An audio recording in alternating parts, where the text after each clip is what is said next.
Good evening, I'm Callum Rodia here in the Sudbury.com newsroom, and in just a moment, we'll take you live to the McEwen School of Architecture for a special panel discussion. The topic, the proposed new Sudbury Event Center, which has been in the news pretty much consistently for some time now. This panel discussion is being hosted by the Downtown Sudbury Business Improvement Association and will explore the impact of a new event center in Greater Sudbury, wherever it may ultimately be located. And we know there's a great deal of debate around that. The panel of tonight's meeting will include representatives from the Budweiser Gardens in London, Ontario, and the McEwen School of Architecture, among others. Stay with Sudbury.com as we take you live to the McEwen School of Architecture.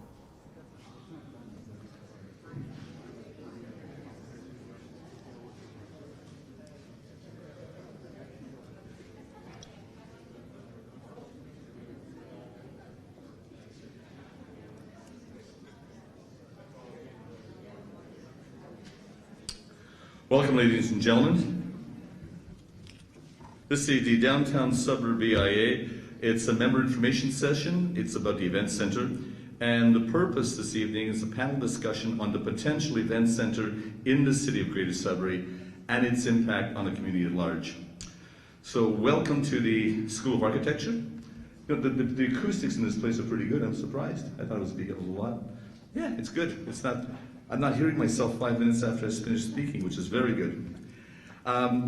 Your host this evening is the Downtown Sudbury BIA and the McEwen School of Architecture. And we're going to, the format's very simple. We're going to have the chair of the BIA open the meeting, and then we're going to hear from our three panelists. I'm going to allow them to have a small discussion between themselves, and then we will entertain questions from the audience. This is a discussion, it's not a debate. It's about the pros and cons of how things are done. So, Mr. Jeff McIntyre.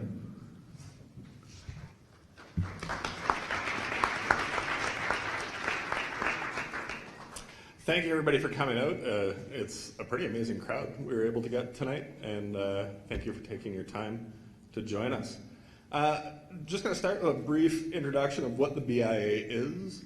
A lot of people aren't necessarily familiar with what we do or who we are. So we're funded by the members downtown. So if you're located in the downtown of Sudbury and you're a business, you pay an additional levy that funds the BIA. And we do things like events, Rib Fest, the flowers that you see in the downtown community. We pay folks to go out and shovel snowbanks in the winter so that you can get through to the parking. So we do things to make the downtown more beautiful. We do things to attract more business. We do some things that maybe the city should do. We're here to try and make the downtown a better place, and we do it above and beyond what the city does on its own. So that's what our position is. I'm a volunteer chair. I make exactly this much. And we're here to lobby and do what's best for the community. We're all business owners downtown, but we all really care about what happens to our community as a whole. And a downtown is a heart of a community. A downtown is the place where, when your friends and family come to visit, you send them to see what that community is about. And when people come for business for the first time, they come to the downtown to understand the culture of a community. And this is why these projects are important. We're the heart of Northern Ontario. Sudbury forever was the center for Northern Ontario, and we're not keeping up that mantle right now.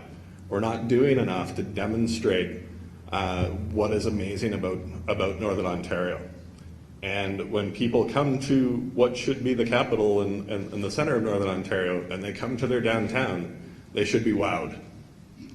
And we've got a lot of projects that we're talking about right now. We've got an art gallery, we've got an event center, and it's really important that those pieces, when people come to the heart of Northern Ontario, see those things and are wowed. So it's important that we not only do this, but we do this in a big way, and we do this in a way that people are impressed when they come. We've talked to different cities across Canada, across Ontario, about what was your experience when you decided to put an event center in. And without a fault, when they're in the planning stages, they heard every single comment and article that you've heard in the newspaper. They've heard about things like parking, they've heard about things like, how are you going to possibly fit that wealth put theirs in a mall?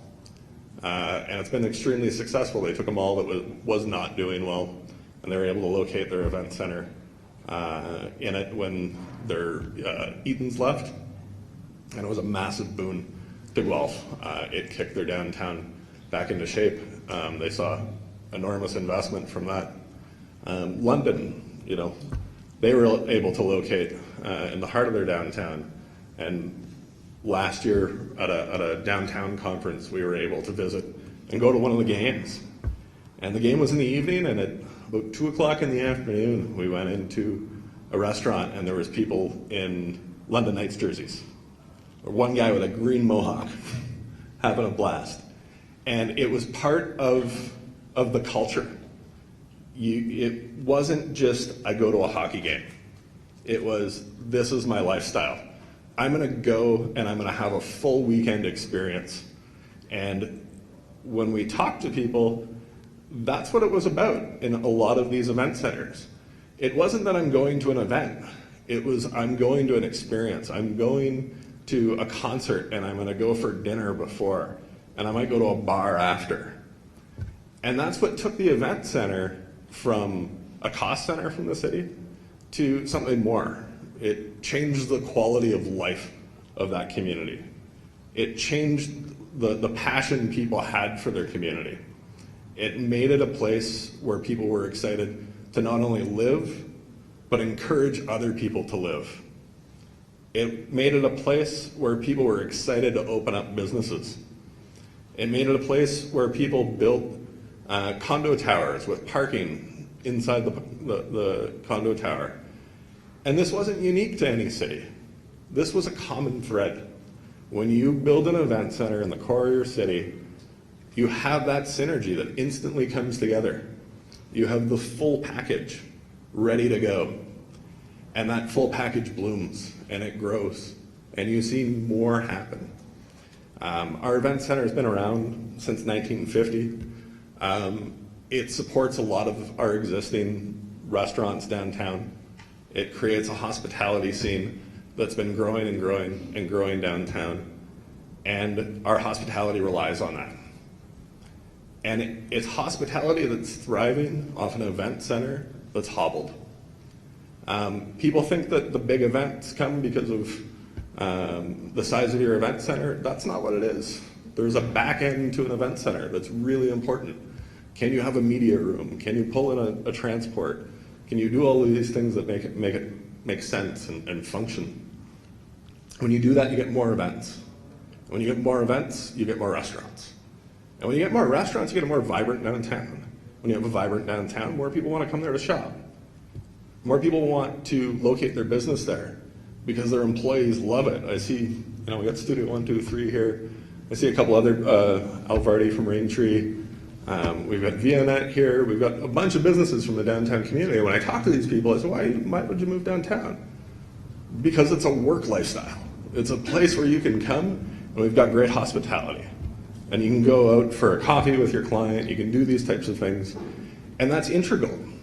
So for us to have these white-collar workforce that helps support the downtown, for us to convince people to live in the downtown, it's a domino effect. It's an ecosystem. You might have seen a video recently about wolves change rivers. And it's a story about when you introduce a set of wolves back into a national park in the US, the deer came back, or the deer moved out to the bush to hide from the wolves, which allowed the grass to grow higher, which allowed more things to move in, which allowed different species of deer to survive. It's the same story. That was a cautionary tale. That was about what actually happened when you removed those wolves from that core of that park. When you removed that from that park, that's what happened. You lost all of this. When you put them back, you got it all back. We've got a hobbled event center right now. When the event center first opened, downtown was thriving. It was doing amazing. But now, we haven't kept up on it. We haven't reinvested, we haven't grown. It's time to reinvest that. And when you do, we're gonna see that growth come back. We're gonna see stronger hospitality. And that stronger hospitality is gonna make more people wanna live downtown. And those people living downtown are gonna make it attractive for people to build office towers downtown. It's gonna make it attractive for people to build parking garages downtown. More retail will show up. It all works together. So we've got some great speakers tonight that are gonna talk a lot more in depth about those points. But I really wanna thank everybody for coming, and have a good evening.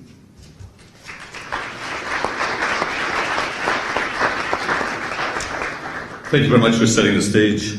Our first panelist is Mr. Ted Wilson. Ted is a master lecturer at the McEwen School of Architecture. He coordinates and teaches in the third-year design studio, focusing on northern building and communities. He also teaches sustainable design and building systems and is a co-op program advisor. He's developing a database of northern buildings, focusing on projects which exemplify resilience by accommodating multiple programs. He and his wife, Deborah, are originally from Toronto, and he holds a degree in architecture from the University of Waterloo. They now live next to Collège Notre Dame and are renovating what is known in the neighborhood as the O'Hare House. By the way, Deborah will be entering the architecture program this fall, so for all of us aspiring mature students, it's never too late. He's on the board of Rethink Green, which is now in the second year of running the Green Economy North program, engaging business to improve their bottom lines with better environmental performance. And he's built a curriculum for energy management and sustainable building technology programs. He acted as advisor for design studio building at the University of Toronto. He also served as president of ACOM Canada Architects, holding licenses to practice in British Columbia, Alberta, Saskatchewan, Manitoba, and Ontario. You've been busy. And while at ACOM, he advised on sustainable design and led the engineering team of our new School of Architecture. And he would be happy to give a tour after the event this evening. Yes? Good man, good man. If you haven't toured the place, it's worthwhile. So, ladies and gentlemen, Mr. Ted Wilson. Thank you.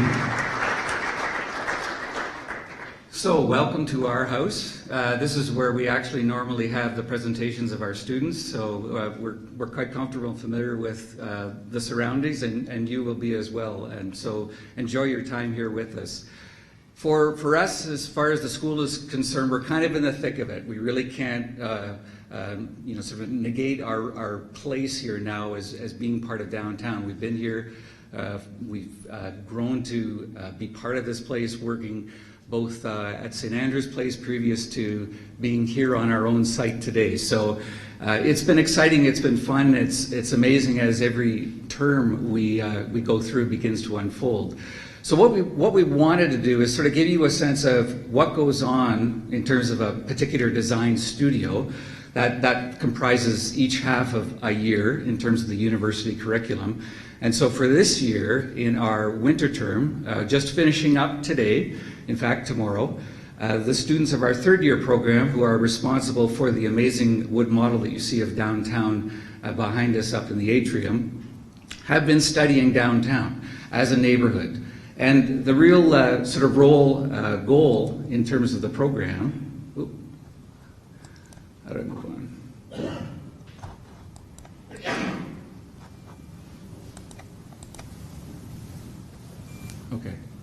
Okay, I'll get you to do that. Basically is to begin to examine what the opportunities and potential is of a community.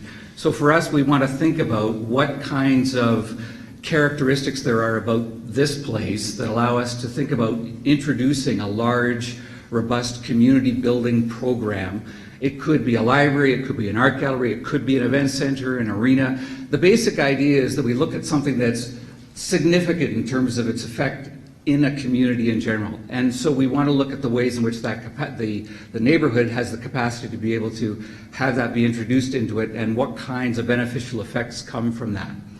So here's a few of the items that we wanted to speak about with respect to thinking about downtown. And this is sort of an accumulation of the things that we've been developing over the course of the term. So we think about the capacity, simply the ability for the fabric, the community to be able to absorb a larger community program. And the practical aspects of this for something like the event center are things like simply the footprint of the building. It's not a small building that we're talking about. We know the existing arena, the size that we have as far as the facility is concerned, and we're talking about something that is larger than that. A second piece of that everyone talks about is parking. So how do we make that part of the story as far as developing a concept and approach to introducing a large program downtown as well? And the last piece related to that really is just about the sense of publicness, sort of public space, the idea of this is a piece of public infrastructure in our community, and how that becomes something that generates a whole bunch of things that relate and flow out of it. And we've already had that experience here today in terms of what's happening within the school and how people are reacting and responding to our being downtown on a daily basis, the kinds of activities that are going on both within the school and with the kinds of activities that we're relating to in terms of working with people in the neighborhood. So public commons, the idea of pedestrian choreography, there's another interesting one. Looking at the amount of parking and the amount of daily traffic that exists downtown, people coming here to work, coming here to enjoy events, all of the kinds of things that Jess was talking about. So how does that get accommodated, and how do we better manage that or better choreograph that traffic, that pedestrian flow, to improve the opportunities for businesses and just the enjoyable experience of being in a place and walking through it and being part of it? Density. Obviously that relates to that. We had a discussion briefly recently about an example of a change in terms of storefronts or shop fronts or just office fronts in downtowns in general. The city of Manhattan currently is establishing bylaws that will limit the amount of frontage of a development that requires a change in terms of its character before you move on to another frontage. So if you think of the arts area that we have on Elgin Street, a series of smaller shop fronts, restaurants, cafes, galleries, that kind of character of space along a street front is the kind of character that we're speaking about. So rather than having a single character of a facade that expands over 200 or 300 feet, you're able to break that down into smaller lengths so that you have more variety and character occurring along a street. It just becomes a more pleasant experience to have in a place. Diversity as well, so that directly relates to that at the same time, density and diversity. Inventive resilience, this is for me a Sudbury thing. And in terms of the kinds of things that get developed in a place that is more about pioneering, going right back to the beginning of the stories about the place, so we understand what happens when you arrive in a place with nothing but basically what's on your back, and you begin to figure out how you're going to make this place work. I was telling people the other day, we spent time in Sault Ste. Marie in the fall doing similar kinds of urban study work. We had the opportunity to look at old drawings from the CPR of the rolling stock and the systems that they had as they were moving the railway from here west. And they had examples of complete factories essentially that provided for not only the construction of the railway but the entire community that moved as the railway went forward. And so these were things like energy generating stations that operated on rail beds that were fed by the forest that they cut as they went. So you had a biofuel system feeding into a generator that was providing electricity for the work camps as they moved ahead. Like really smart, clever stuff. It's not new. And people all over the world will talk about, oh, we've got these great ideas about combining these technologies and doing these amazing things. And we said, yeah, well, we did that 100 years ago. Like, it's not new for us. So we want to bring those kinds of traditions and stories into the thinking as well. It's really trying to be creative with this as a process. And the last one for me is environmentality. And this is really about the layering of ideas in a building. So you don't just think of a building as doing one thing, but it's doing multiple things. So it serves you in many, many different ways. And that may be all happening at one time. It may be happening at several times over many, many years. But the idea is that there's many aspects, many opportunities within a particular facility. So let's go ahead. So we looked at 3 areas downtown. Immediately to the west here, we have what's referred to as the Energy Court on the other side of the tracks. We have the area at Elm and Paris, where we have the Rainbow Center today. And to the south, the old arena site as it is. So essentially those 3 points on the downtown area, and there was a lot of discussion, a lot of consideration of the possibilities of looking at the areas, but basically the idea was to pick enough geography in each of these to establish a discussion about how each of those areas has a unique set of circumstances, a unique set of challenges, and a unique set of opportunities that we wanted to be able to look at. So we didn't have as much overlap occurring between the different areas and what would come out of them. It ends up being a story about the community, the way that we are part of that and how we feed back into it with these design ideas. Utility, thinking just in terms of this idea of multifunctionality, the resourcefulness of us and how that ends up in buildings and the places that we're in. And ultimately it's, you know, some of these are pretty amazing stories, so I hesitate to use it, but I think it's poetic at the end of the day for some of these. Okay. So this is my walk from Collège Notre Dame every day, down the steps, and I love it in the winter because I get to see all of the landscape. This is our fifth, we call the fifth elevation of the city, so I get to see the entire top of the city every day I walk down. This is an amazing opportunity. We need to think about how that can become a better experience, a more interesting experience for the place. Okay. So original history, background to the place. A couple of things that came out of this as the students were doing their research on this part of downtown. A lot of interesting fabric here. So understanding pedestrian density, scale, diversity, how it was, and are there elements of that can be reintroduced as the thinking about a place. And this isn't specific to Rainbow. There's several areas in the downtown where you can think about historically what there was in terms of fabric, and so we learn about how that fabric is something that helps to create experiences that you participate in and appreciate when you are pedestrians. Okay. Pedestrian, this is coming down the steps and into the Radisson Center through Rainbow and then out onto Elm Street. So part of this pathway, part of this experiencing, moving from a residential area, the Monaton area to the north and into the downtown area. Okay, the residential piece, really to think about, in all of these areas, we also wanted to be very respectful and mindful of existing resident communities that we need to think about going forward. They can't be pushed away or pushed over there, slid over there, something done to relocate. What we have, we need to make better. And so part of what the students have been doing is learning at a very grassroots level, and I'll show you an example here in a minute, very cool, as to how to connect with the local community and how to reinvent the ways in which people are living here and how the people are visiting us either on an infrequent basis or on a daily basis are better connected with the community. So here's an example. If I'm looking down, this is what I imagine. We do what are called case studies. So when we're doing design projects in terms of the development of an area, we look at other places around the globe to say, yeah, what if we looked at the possibility of doing this kind of thing so that we could transform in a certain way, different kind of context, but the same basic kinds of problems. Here was an existing market in Barcelona. Basically, the original building, very rudimentary as a shed, nothing special. But then you have the opportunity with the reinvention, the replacement of the original market with this amazing story above the roof. So thinking about the ways in which the people that look into and onto this public area on a daily basis now have this amazing story, this art, to be able to experience as part of their everyday experience. So here's a couple of examples of the preliminary work that students are doing. These are examples on the Rainbow Center property today.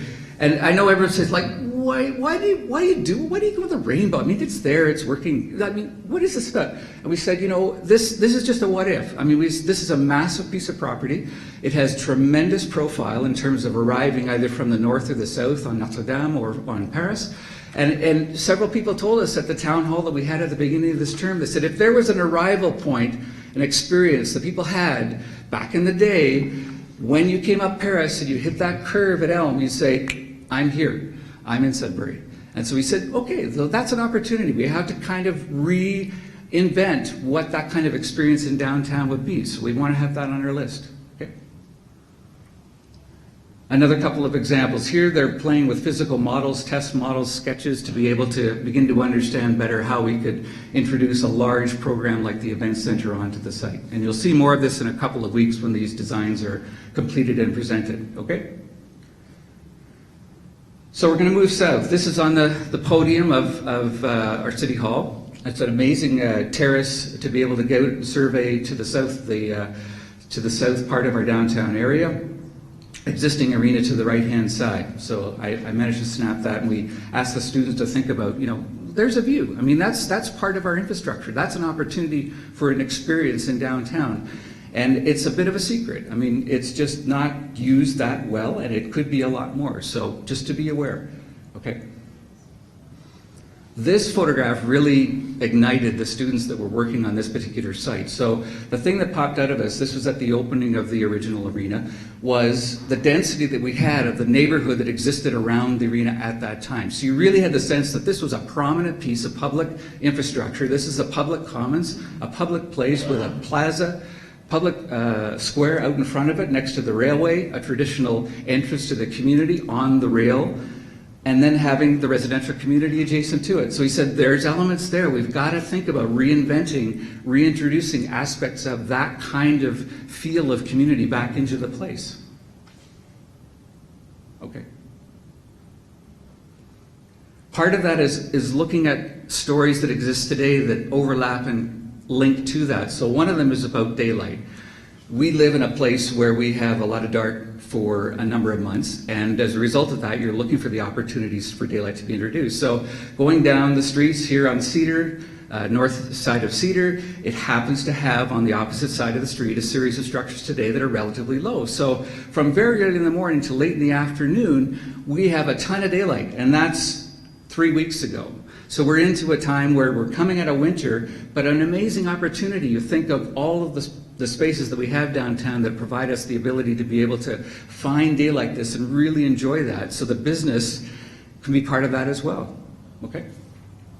Here's an example of a library, the reading room for a library. This happens to be in Toronto at Ryerson. But here, the architect has moved that particular space up above the density of the immediate ground level of the building to get you above the height of the buildings around it, so that the south light from the city can be brought into this space. And this is an amazing popular space for the students today. So any of the projects, the opportunity, what we think of as a winter garden, a sunroom, a winter room. We have a small version of it in our library at the south end of the building here. I can show you afterwards. But that's a piece to think about in terms of introducing into the building. Okay. Here's an example of one of the studies that a student is working on just immediately north of the railway station. You can see at the bottom of the building here with the event center footprint shown on the right-hand side of the drawing. So shadowing, daylight studies, we do a lot of this to begin to understand how you could introduce the building into the downtown. And in this particular case, he's pushed it even further in terms of introducing a lot of the fabric again, the buildings that you see around it that bring back that density and that experience of being in the place. Like, don't be afraid to infill and have it as a place where people really want to be a part of it. Okay. Pedestrian choreographies. The south end is particularly useful to talk about in that regard. There's a mass amount of parking that occurs down by the railway station, and people move north every day, in and out. Same that happens on the other side of the tracks here. In and out every day, 5 days a week, 9 o'clock, 4 o'clock, see them come and go. We watch them pass the window here every day. It's like clockwork, and you're thinking, there's an opportunity. I should be having my dry cleaning, my coffee, all the things you can imagine you have to do before and after you go to work. They're there, and they need to be addressed. So that pedestrian movement, organized in ways that concentrates it and intensifies it, provides for better business opportunities. Okay. So I'll take in a quick little jaunt here downtown, and then I'll go to another part of the planet to show you what some other people did with this set of circumstances. So this takes us basically from the railway station up, moving towards downtown. So we'll just go slide by slide here, okay? So the little green box here, that sits immediately south of the Samaritan Center. This has become the focus of what we call an independent study. One of our students is working on transforming that little guy into a social place as part of what we're calling the Elgin Greenway. And that piece will become a place for people basically to get together, to relax, to enjoy time out in the sun. And so you'll see that going forward as a project. But these are the small scale kinds of projects that the students are looking at to be able to begin to have people better understand at a very grassroots level the kinds of things that we can change downtown. Okay? So I'm moving along. This is becoming episodic. So, you know, I want to move through the downtown in a way that gets me from A to B to C. It's kind of like daisy chaining. You want to keep moving along, and you always have these touchstones as you go. So standing at a corner of the railway station, now I'm looking across to the arena, and in the distance there, on to the next. Here he is, Guitar Hero. I've got him outside the arena. And then I go again, move on again. So here I am, over to his venue, the Townhouse, right? So I keep moving on, and one more again. And now I'm I'm going into downtown, so I'm into Alleyland. Okay, so next one. Here's another Alleyland. Okay, so Melbourne, Australia, all right? Melbourne, Australia, same downtown grid as downtown Sudbury. Same arrangement of streets and service lanes as downtown Sudbury. This is 1985. 1995. Okay? One ordinance change. 2005, 2012. Fire regulation changed that allowed for buildings sitting that close to each other to be able to be protected with a system that basically like a version of a sprinkler system that allowed for these indoor spaces to be introduced. I said, as soon as I arrived here, I said, this is an amazing opportunity for this place. You have the same grid, you have the same density, you have the same infrastructure. The only thing that people said, well, what do the trucks do? What do the delivery guys do? I said, well, you know, they're here at 5 in the morning and they're here at 10 o'clock at night. Like, they're there after the regular business happens. So it wasn't an issue. That was talked about in one of the first meetings for these to happen. But the basic switch, the flip of the switch for the city was to say, yeah, okay, we've got an opportunity here. And they took the fire protection ordinances and changed them to allow for this kind of thing to happen. And this has become a huge generator of business along these alleys now. And so for them, at 40 degrees C, I said, okay, so we have the negative 40 degrees C and we have snow. Let's figure that out. And that's okay, we'll do that. Technically, that's not a problem. The point is, shelter provides the opportunity for socializing and for business. So there's another opportunity with infrastructure, okay? So, view downtown towards the arena on the model. Okay, moving again. More of what I called earlier inventive resilience. This is the Fonderie in Montreal. We'll move on. This is an art gallery, but an old foundry that was reinvented and turned into a gallery, okay? Here is a project in Windsor, Ontario, working on the development and the redevelopment, I should say, re-engineering of the old armory into an art school. So, as I was talking to a couple of people just the other day, I said, you know, you've got this, what we call a long span structure. You've got a span over an arena, 85 to 90 feet for the pad, and then what happens beyond that with this seats as an area. That just as a space has tremendous opportunity for doing all kinds of things. You getting close? Okay. So here's an example of what someone is doing now in terms of taking that kind of long span shed space, interior space, and turning it into an art center. Last one, Energy Court. Right here, this is a nice downtown nighttime shot as I'm walking up from the parking area to the school. Okay. Environmentality. This is about layers. Go ahead. So here's Melbourne again. Rail line corridor, just like next door. Podium introduced across the rail line that connects the urban part of the city, just like downtown, with a residential recreation area on the opposite side of the tracks, just like downtown. Same scale. Here, a whole arts center village was introduced with a public square over the rail lines. Then we have, in addition to that, a series of infrastructure moves that were introduced in order to make this a more resilient city. They were in a 10-year drought. They had to capture all of their rainwater. The entire underbelly of that plaza is filled with rainwater cisterns.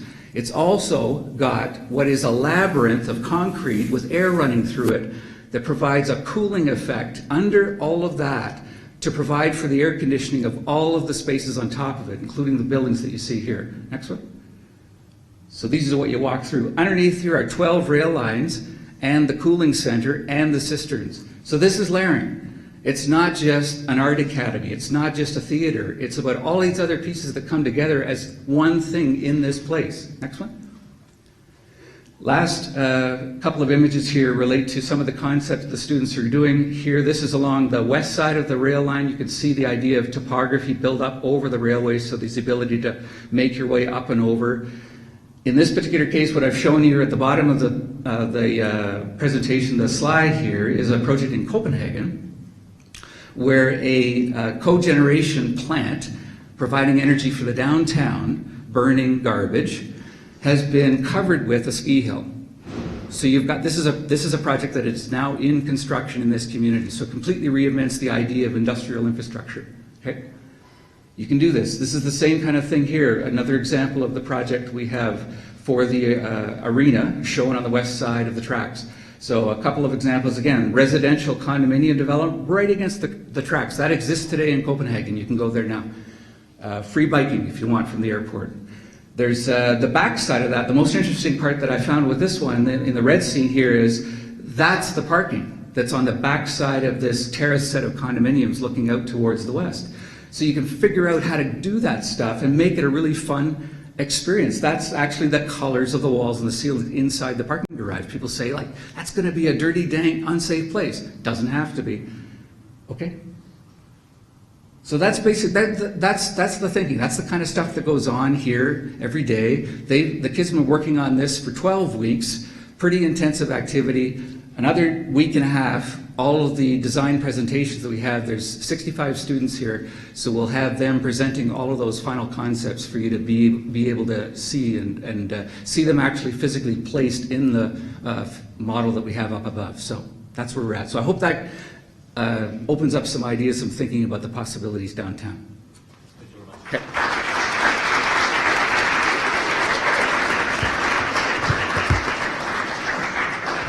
Thank you very much. Some of the takeaways, the students are learning about how diverse and interesting Sudbury is as a northern community. We already knew that, didn't we? And the downtown works best as a blend of people, places, and events. Downtown has the capacity to accommodate large community building programs like the School of Architecture, art galleries, libraries, art centers, event centers. And downtown is Sudbury, a resilient, inventive, hospitable, adventurous community. Thank you. It was great. Our next presenter is Elizabeth de Luisa. Elizabeth is a Sudbury native who has recently returned to the city after 25 years in Atlantic Canada. She graduated from the School of Urban and Regional Planning at Ryerson University and worked as a professional planner in New Brunswick and Nova Scotia. She began her career with Canada Mortgage and Housing in Sudbury as the junior market and housing analyst, transferred to Halifax, Nova Scotia, where she was the senior market and housing analyst providing analysis for policy development and investment risk and opportunity. Then on to St. John, New Brunswick, where she assumed the role of regional strategic planner, coordinating the strategic business efforts of business teams. She's worked as an independent planning consultant on a variety of planning projects such as land use plans, housing, neighborhood redevelopment and recreation strategies, technical background reports for official plans, active transportation plans, and has written a number of grant and loan applications that have successfully secured millions of dollars for municipal, energy efficient and green building initiatives. She served 2 terms on the City of St. John Urban Design Committee and volunteered on a number of affordable housing committees. Ladies and gentlemen, Elizabeth de Luisa.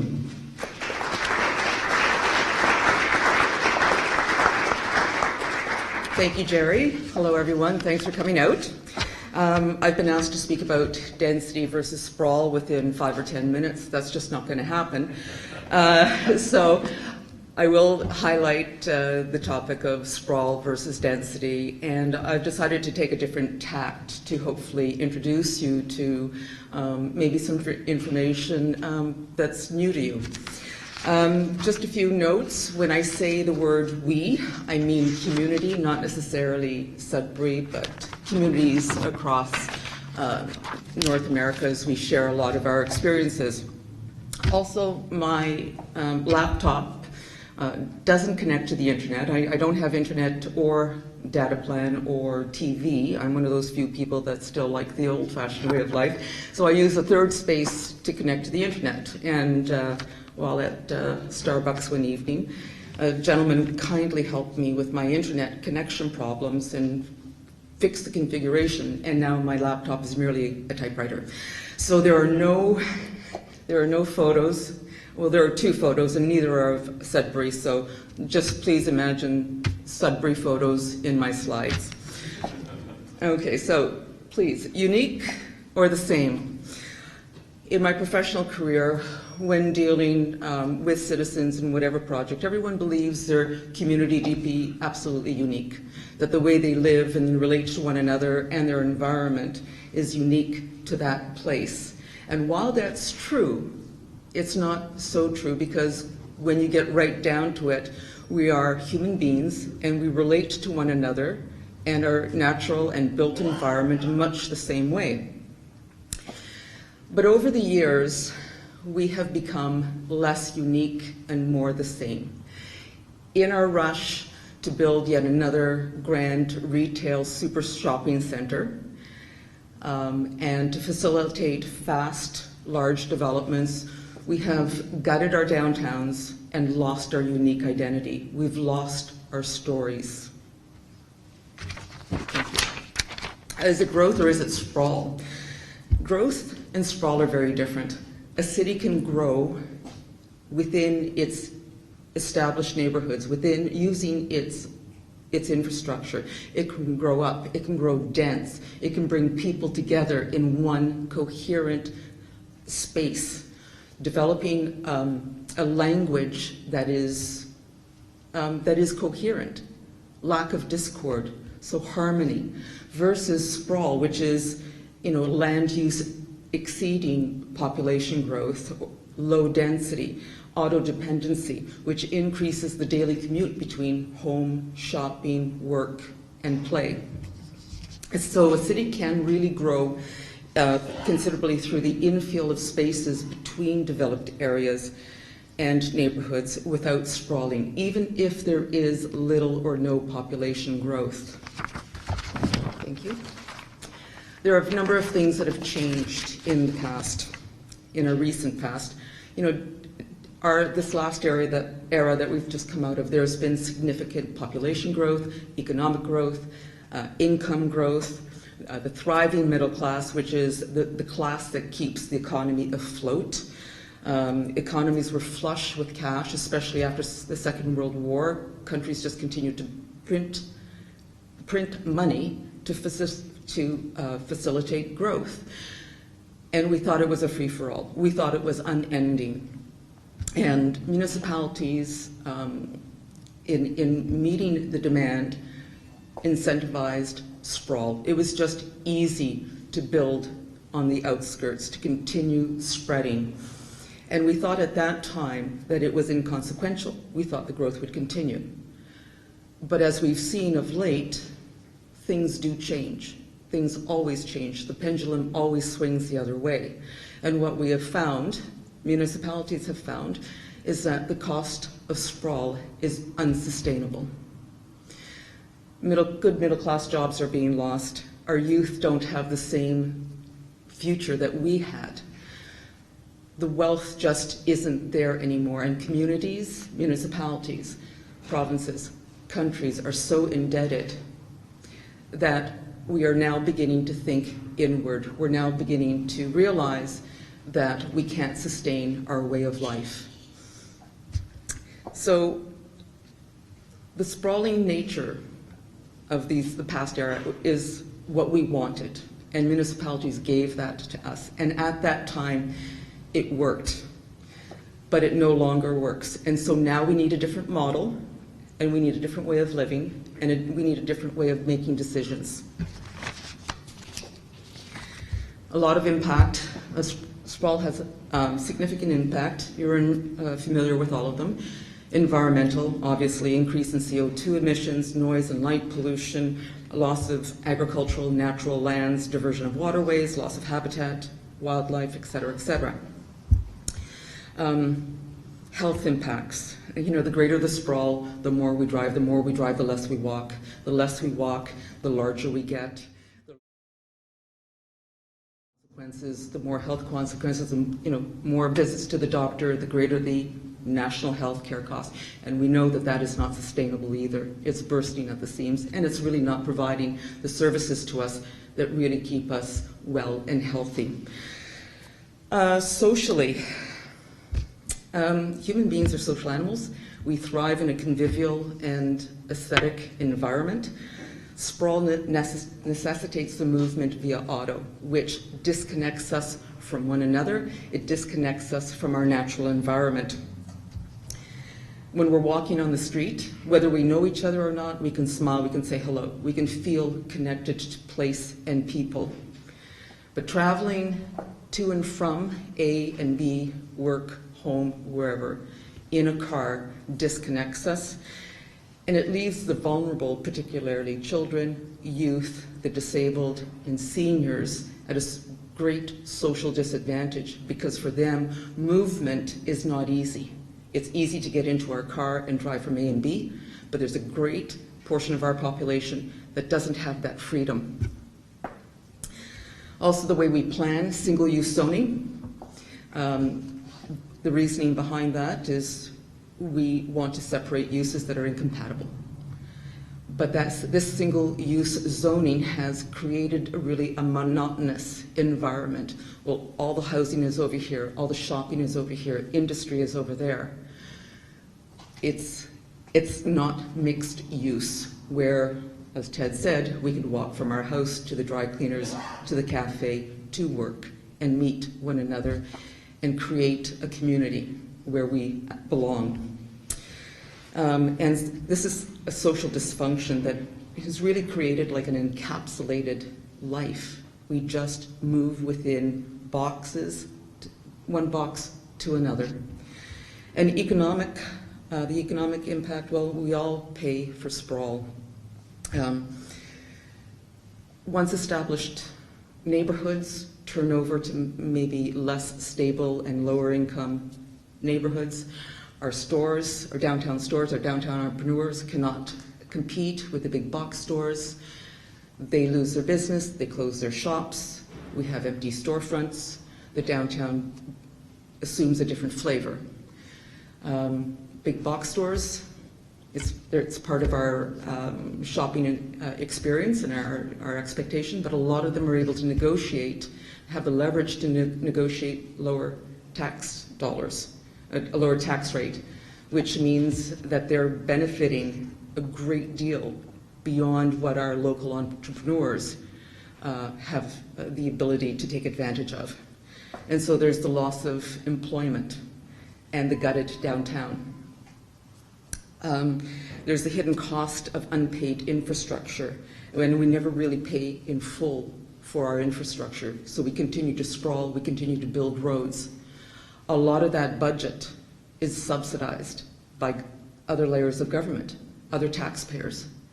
We carry that debt generation after generation, and yet we continue to build more roads.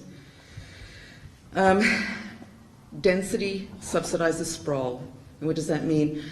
It's cheaper on a per unit basis to plow a road that has 50 houses versus that same length of road that only has 5 houses. So the per unit cost of density is far more cost efficient. There are also other cost drivers to sprawl that includes like operational costs, size of staff, and how businesses run in a municipality. So much money is spent, there's so much concern about making roads faster, making sure we have parking downtown before we have this or that. Well, let's look at the cost of the automobile. On average, it costs us $10,000 after-tax dollars to run and maintain a vehicle. Now, I didn't get any data, unfortunately, on time from the city, because I wanted to know the shared costs of roads, building roads and maintaining roads, and I didn't get that, but we know that it's a considerable amount of our municipal budget and a considerable amount of our national budget. We actually spend more on roads than we do on education in this country. Next one, please. For a transportation vehicle that is used only 8% of the time, the other 92% of a car's life, it is in park. Kind of phenomenal, isn't it? That so much concern and so much money is spent on the automobile that's in use 1/10 of its lifespan. But it is a necessary transportation vehicle. So how do we turn that around? Well, we begin to densify. We begin to create and reinvest in our downtowns and stable areas, our dense areas that allow for alternative means of transportation. People can walk 1, 3, and 5 kilometers. They can cycle 10 kilometers, but you have to build that infrastructure. And in my professional experience, I can tell you that's a lot easier to get money to build roads than it is to build a bike path. And that's a mindset, and it's a political will. Next, please. Is that the next slide? Oh, yes, it is. Okay. I've included another slide, but I just want to talk about housing, because housing is the major component to sprawl, right? We want the big house, we want the acreage, and is just out there on the outskirts. Average square foot has increased, but the house is empty most of the time. If 2 people are working, kids are at school, your house, like your car, is not used to its capacity. The average growth in house prices has outstripped average wage increase. And when we see that, we just saw that news article about Toronto price increasing 33%, right? Diminishing in disposable income. If you're spending 40%, let's say, of your disposable income on house costs, then there's less to spend in the community. We can't support our local entrepreneurs, our restaurants, our bakeries. And isn't that what we want to do? Don't we want to support one another for ourselves rather than put all our money into our homes? Our youth and our young adults don't have the same economic opportunities that we had. And their expectations are a little bit different. They're going to move through our environment much differently than we have moved through ours. They want smaller homes. They want them centrally located. Some of them choose not to have cars. So how does our built environment serve that upcoming need and demand? So, switching gears, structure of a city. When we planners think about how to organize a city, how to build a city, this is what we think about. We need big tracts of land for industry, commerce, institution, transportation. Housing and people are at the smaller end of the big planning pyramid. I see I'm running out of time. Okay. This is really important. This is really what I want to talk about. A number of years ago, I attended the Atlantic Planners annual conference, where a woman from Southern University came and spoke to us about Night Soul of the Community. It's a study of 26 U.S. communities to determine the factors that attach residents to their communities, and the emotional factors that keep us loyal to a place that may be experiencing hardship. Now, typically we think it's all about the jobs, the houses, the good schools, all the major pieces of a community that are so important. But consistently, and this is amazing, consistently, they found 3 factors to be the attachment factors. And in no particular order, here they are. Thank you, yes. Aesthetics. Is my city beautiful? Both man-made and natural. Is my city inclusive? Regardless of who I am, my political bent, my sexuality, or what I do, if I'm a lawyer, if I'm a weaver, does my community welcome me? Is there a place for me? Are there things to do in my city? This isn't about the theater or the art gallery. This is about free things to do. Can I go to Bell Park and listen to a free concert? Watch the fireworks? Is there a trail that I can bring my kids for a bike ride on? The study also found that communities with citizens found that the stronger the emotional connection, the more resilient that community was to hardship, and the faster it reinvented itself. Now, these communities didn't turn around and the big box stores didn't come back and reopen. These communities actually reinvented themselves by reinvesting in the downtown. And how do they do it? Well, each brought their own special gifts and talents and built perhaps a weaving shop, or whatever talent they had. They introduced that into a downtown and recreated a vibrant, healthy place for people.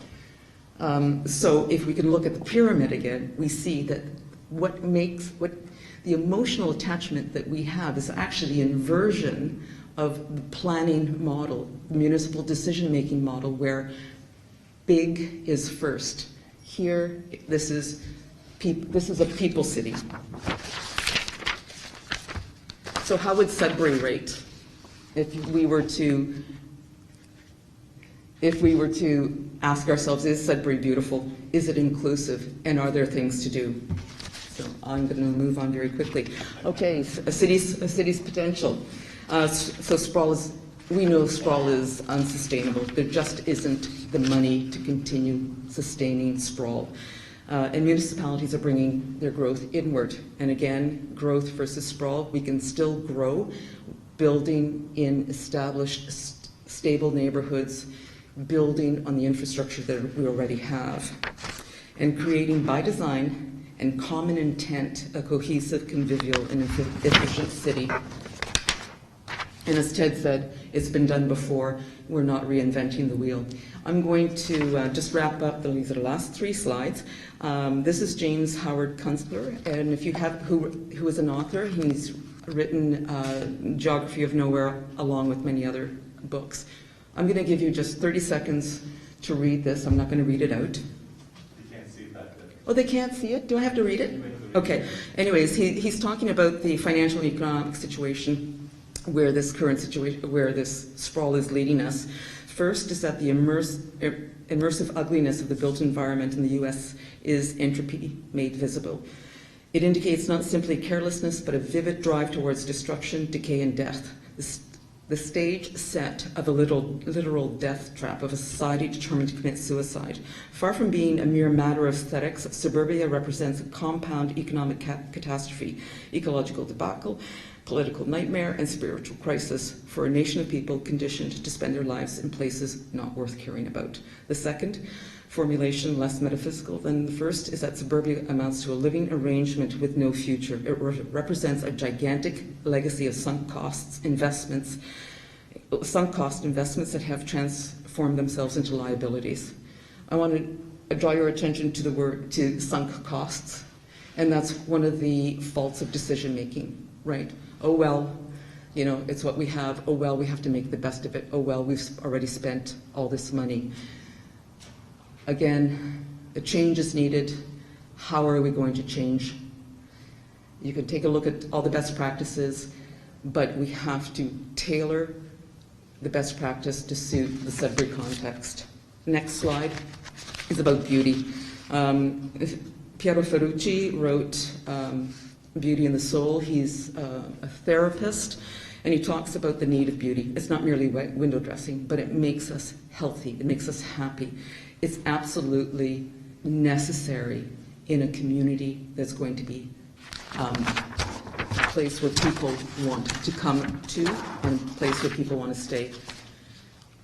Jane Jacobs, people go where people are. If you have a downtown that's vibrant, people are going to go there. If people go there, businesses go there. Business follows people. I've been talking a lot to people in the community and just highlighting some of the things that I've heard. New Sudbury is the heart of the city because that's where the shopping is. And it's just down the street, you know, the proposed development. Now, commerce retail never is the heart of anything. It's merely part of an economic plan. And just down the street, well, it is just down the street if you live in New Sudbury, and it's just a drive away if you happen to have a car. It's not just down the street if you're a teenager, if you're disabled, or if you don't have the means to afford an automobile.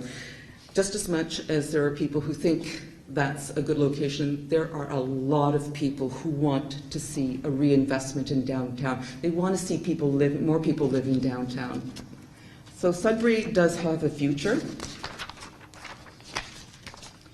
and it will be a result of either design or accident.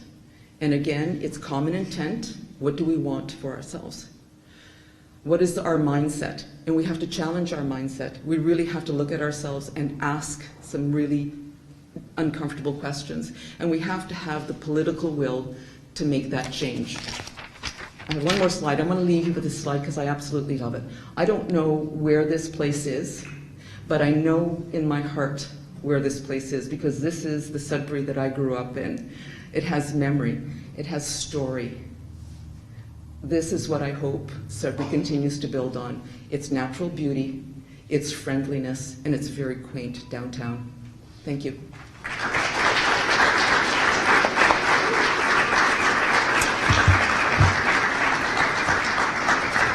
Thank you very much, Elizabeth.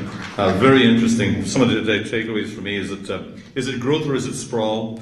I like the whole concept of connectivity, growing in empty spaces, and the fact that cost of sprawl is as unsustainable as I've read that time and again as well, and some of the research I've done. I'm glad you brought up the environment as one of the founders of the Citizens Climate Lobby. I love the fact that the environment is in the presentation tonight.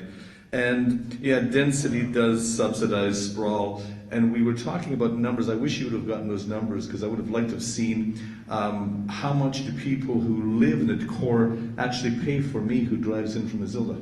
So with that, thank you very much.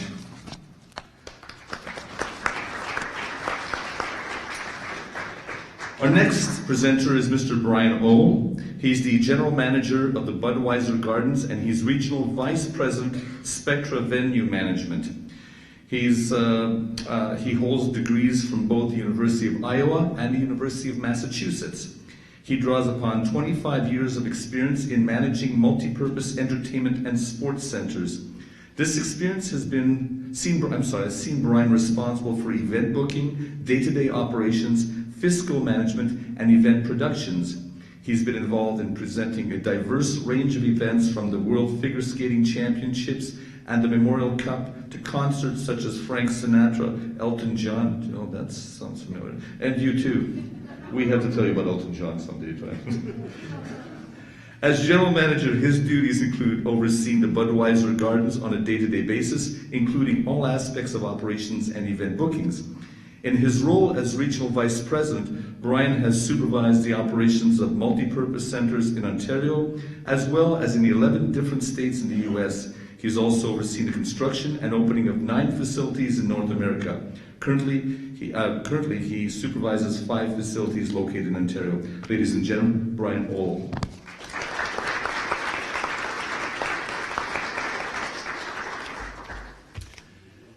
Thank you for inviting me here.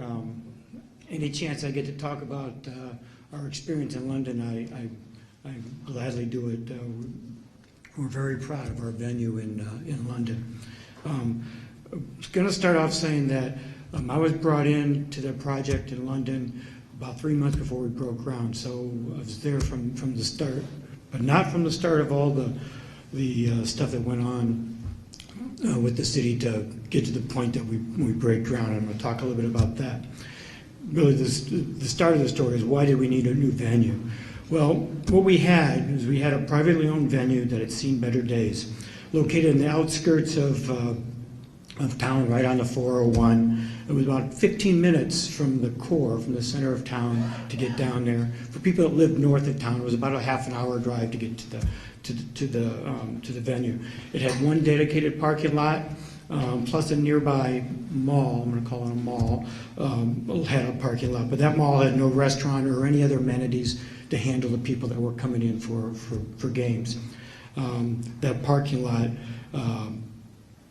would take about 15 minutes to empty 15 to 20 minutes after every game. It was a mud lot, so it wasn't a very comfortable place to be.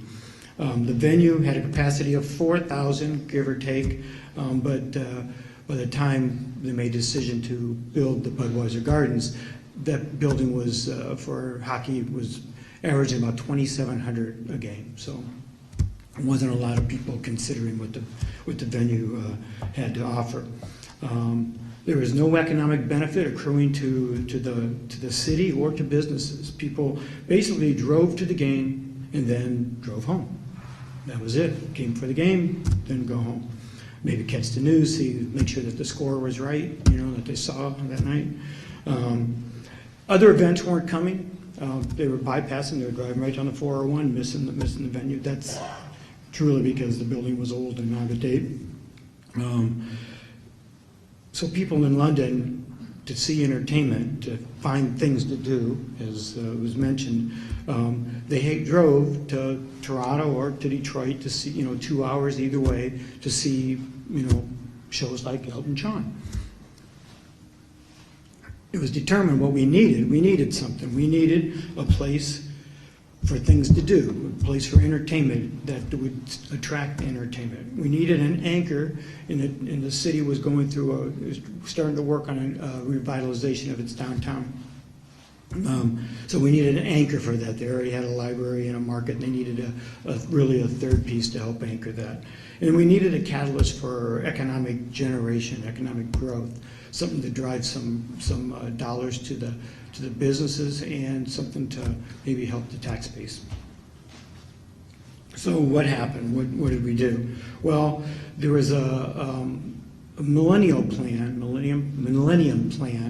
and from that came the idea of an event center. By looking at what the needs are for the city, so a committee was formed, and that was community leaders, business leaders, and politicians, and some city staff. And they started working on that plan. They went to visit other cities, other venues, to kind of gather some information. One of those places they went to visit, probably the most notable, was Grand Rapids, Michigan, the Van Andel Arena. I don't know if anybody's been there, but it's a great facility and has done a great job for that downtown in Grand Rapids. Well, they came back inspired, worked with City Hall, worked with the politicians in the community to put together a proposal. This is what we really need to do. It's kind of, we need to build one of these, and we need to build a downtown. Well, a lot of research went into things, a lot more site visits and interviews. This research and these site visits helped the politicians, I think, to find the courage to jump on board, because not everybody was. In fact, there was a lot of opposition. Just before they finally agreed to do this, I think the newspaper did a survey, and 47% of the population was for it and 41% against it. So it was no overriding support for building the building, much less of where it was going to go. I think now if you ask people in London, you'll find that 95% were for it and only 5% were against it. But that's, revisionist history or something like that. But anyway, there were some issues, some major issues that people were against. It was the location, downtown versus somewhere else. The size of the venue, the number of people, capacity. Some people said 3,000. We only got 2,700 going to a Knights game, so you don't need to make it too big. Some people said, 20,000 because, Toronto has a 20,000. So it was all over the map. Parking plan. The plan was not to build a parking garage next to the building. There was 8,000 parking spots in the downtown within a 5-block walk. Buildings for hockey is 9,000. We thought that would be enough, but people didn't see how that was going to work. The design of the building. Here you are plugging this thing in the middle of the downtown, big box that's going to look ugly. You talk about beauty. That was a concern. So there's lots of issues to have to get around, and we worked on all those. Hopefully, I think people found that we found a way to make it work. But what the city did then is they decided to move forward, even though a lot of people were against the project. And they put out an RFP. It was a public-private partnership. The private side of that was a bundled team with an architect, the builder, and an operator as one team. There's three different. I think there were three people putting in bids. I have to say, this is my own personal opinion. I'm not sure, while it worked in London, I don't think it's the best way to go. I always say, being an operator, a city or a university, whoever's building things, I think they should hire an operator first, because at the end of the day, once that building's open, the operator is the partner of the city or the owner of the facility, and becomes, so they can really help a lot more with design and helping select an architect, and but that's my own personal opinion. Having been going through this in 9 different projects in North America, I think it really helps. But London was special because it did work, I think, quite well. But so, what was the results? What happened? So we have this this team that's going to design and build and operate this. So what happened? Well, turns out parking wasn't an issue. Those 8,000 spots, people went to them. There was no. I remember on actually an opening day, kind of looking out, kind of hoping that people weren't going to be driving around looking for a place to park. But what happens at a Knights game now? If you live in the south part of the city, you're going to drive from the south. You're going to pick a parking lot south of the building so that you can, after you go to your restaurant and stuff or do whatever you do after the game, then you're going to hop in your car and you're going to go, and it's going to be easy. Or if you're on the east side of town, you're going to park in an east parking lot. And it turns out that the disbursement of all the cars and people works out really well, especially since all the parking lots are at different points, so it staggers how people leave. Plus, we have a lot of restaurants and bars, so people, especially if they win, like to have a celebratory beer or a drink. If we lose, maybe they're going to have one that's going to make them feel better. I don't know, but it all works. One of the things that I found is that when I first got to London and talking with somebody who's a big hockey fan, lived north of town, they wouldn't drive the 40. Well, he said it was 40 minutes to where the building was in the old ice house because it was too far. But he's 15 minutes away now, and he comes to every single game. So it's a great thing having it right downtown because it is 15 to 20 minutes no matter where you live in the city. We found that the question of having this big box in the middle of downtown went away once people saw it, grew up, you build it in a big box. But then we started doing something in a corner. We replicated one of the historic buildings that was there on that site, the old Talbot Inn, 150-year-old structure. We actually reclaimed some of the pieces of that to build that corner of the building, and it's a beautiful looking facade of a building on the Dundas corner. And once people saw that, all complaints went away about this big box because it blends into the surrounding very, very nicely. One of our first shows we had was Cher when we opened, and one of the crew was staying at a hotel down the street.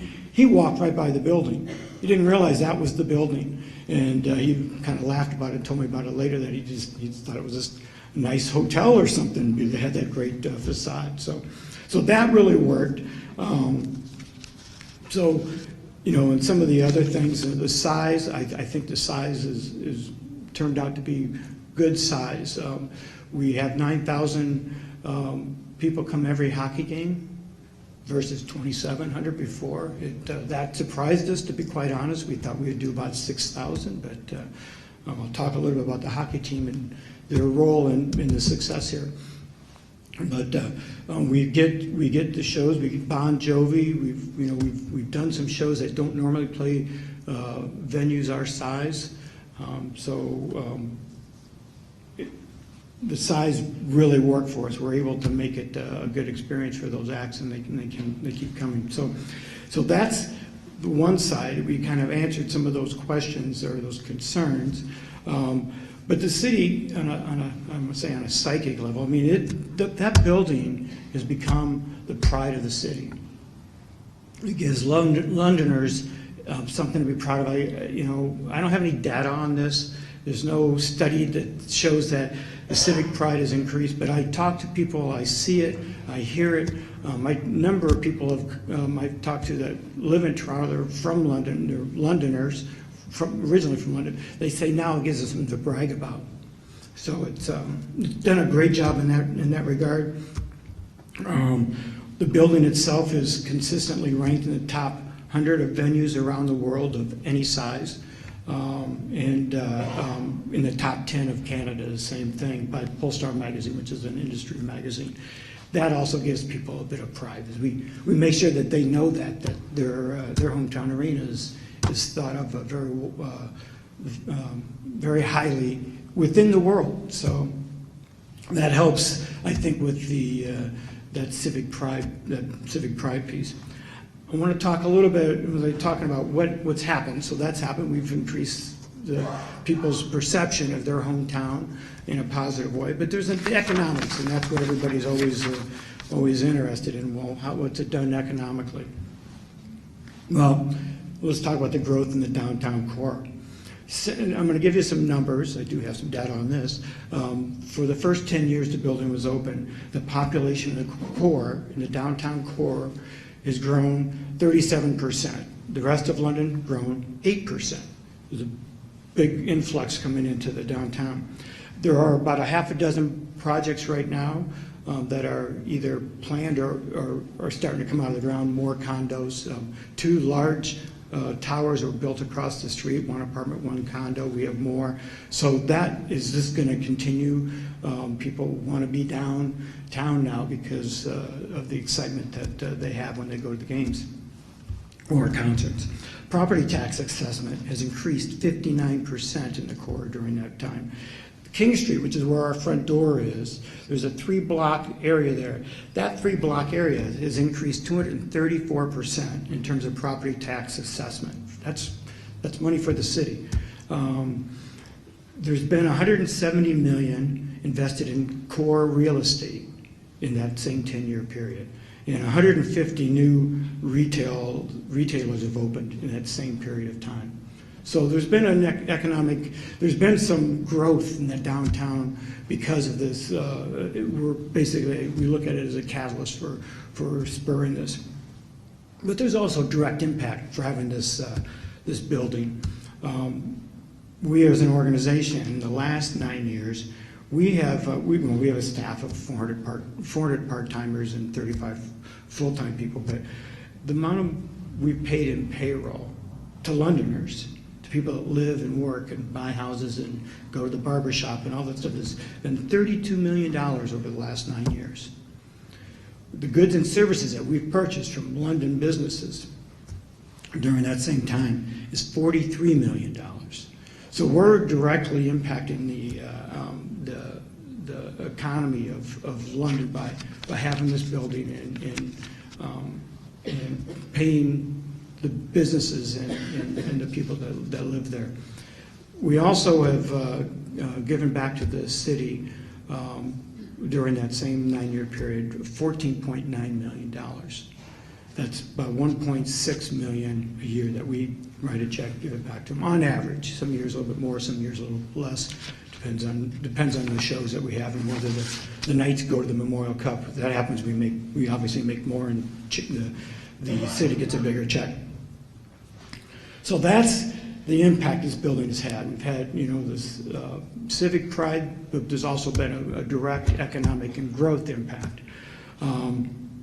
But there's some things I need to warn. I always like to end this with a little bit of a caveat, a warning. There's a unique set of circumstances in London that have contributed to this venue's success. And there's five basic things that I'm just going to kind of share with you. One is the size of the town and the business community. We have the population that can support the number of shows that we have coming in. So that's important, that they're buying tickets, because if they're not buying tickets, shows aren't coming, because artists don't like to play to empty buildings. So that's important that we sell tickets, and we've got the population base that's interested in the entertainment that we're bringing in. And the business part of that is we look for those businesses to support the venue and the hockey team, and that's through sponsorships, that's through club seats, that's through buying suites. And that's a whole revenue stream that's extremely important, and the business community does that very, very well. Our suites are sold out. Our club seats, we have 1,150 club seats. We're 100% sold. We have a waiting list, and every 2 years we're renewing, and we probably have a 92.5% renewal rate, which is very unusual. In our business, buildings are taking their club seats out because it's hard to sell those to businesses, but London, it's working. The second thing is our location. We're located out of the GTA, and we're directly in the middle of a route between Toronto and Detroit. So if somebody's playing in Toronto, they're going to Detroit, they might as well play London, and that's one of our pitches. But being out of the GTA is important as well, because it's a separate play. It's not playing the market again. The third thing is we have our own media market, and we have our own newspaper, radio, and TV, and that's changing with all the mergers and stuff that's going on. But that, for us, in talking to shows, that's really important, because it shows that we're our own market. You know, you look at a community like Mississauga, it's tough because they're right there in the shoulder of Toronto, and they're buying Toronto media for advertising for the artists. Well, the agents, well, why don't I just play Toronto? I don't need to play you. London, we're a whole separate market, so that bodes well for us. The fourth thing is the design of the building. That was touched upon earlier. The need to have a good design. Well, our building is easy to move in and out of, and that's so critical. People forget about that, but it's easy for those trucks to pull up, unload, and then at the end of the night, get out. You know, where our stage is located to our loading dock, things like that. All that stuff is extremely important. London's not what I call a must-play market. Toronto's a must-play market. If an agent's got an artist that is going on tour, they say, oh yeah, we're going to play Toronto, and then everybody else, whether it's London, whether it's Ottawa or whatever, we've all got to fight for it. We have to fight to convince them to play, because they're just as happy going to Toronto than going to Detroit or something. So one of the benefits, one of the advantages we have is that we make it really easy for the shows. It's easy to move in, and that because moving in, if it takes too long, it's costing them money. And moving out, the longer it takes, it's costing them more money. And then they want to get on the road because they got to go somewhere else, and they want to go and get ready and get set up. So the design was something that was really we took into account. So that was the fourth thing. The fifth thing is our hockey team. It gives us a bit of an advantage in what helps us with success. We have an owner group that is dedicated to winning. They're very smart businessmen. They're extremely knowledgeable in the game of hockey, and they're very hardworking. When Mark Hunter was one of the owners, he was also the general manager. He was the hardest working general manager in the OHL, in my opinion. And those qualities, those things, all resonate with the citizens of London. So they can get behind the team. The team's winning, that's great, but because they know that the Hunters want to win, that's what's the difference. And one of the things that with minor league sports, or in Canada junior hockey, but in the States minor league sports, what gets a community invested into a team is the belief that the team is actually, the owner of the team actually wants to win. Doesn't mean they always have to win, but they want to win, because then people say, okay, they're doing it the right way. You know, especially in the States, you get some minor league teams that have owners that are just, you know, they got lots of money, and they're just playing with the team and making, you know, dumb decisions with coaches or players or whatever. And communities don't get behind that; they see that. So we've got a team, we've got an ownership that really is dedicated to winning, and the community is bought into that. The final thing, and so that's the 5 things that I think help us be successful. But there's one other warning I have to throw out there, in that if you look around the OHL, you look at the venues that are in the OHL, there's only 2 of them that are making a profit. It's not an easy thing to do, to build an arena and operate at a profit. You operate these things because you want to generate economic benefit for your businesses, and for your you know, increase your tax base and growth to an area. But very rarely is a building, you know, and these buildings make a profit. So this is something I'll leave you with, and thank you very much.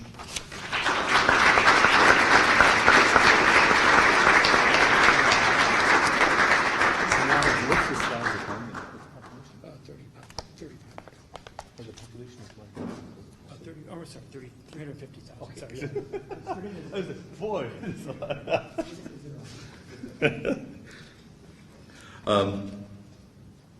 Thank you. That was great. And from someone who's done it, which is very, very, very good. We talk about city fathers having a hard time making a decision because some people are for, some people are against. Is it expedient? Is it popular? Is it unpopular? It reminds me of a story. My dad, his whole life, he said, I want to go to Jamaica. I want to go to Jamaica. And so we got together one year. We bought him and my mom an all expensive paid trip to Jamaica, which they never took. Because my dad said, yeah, but what if I get sick?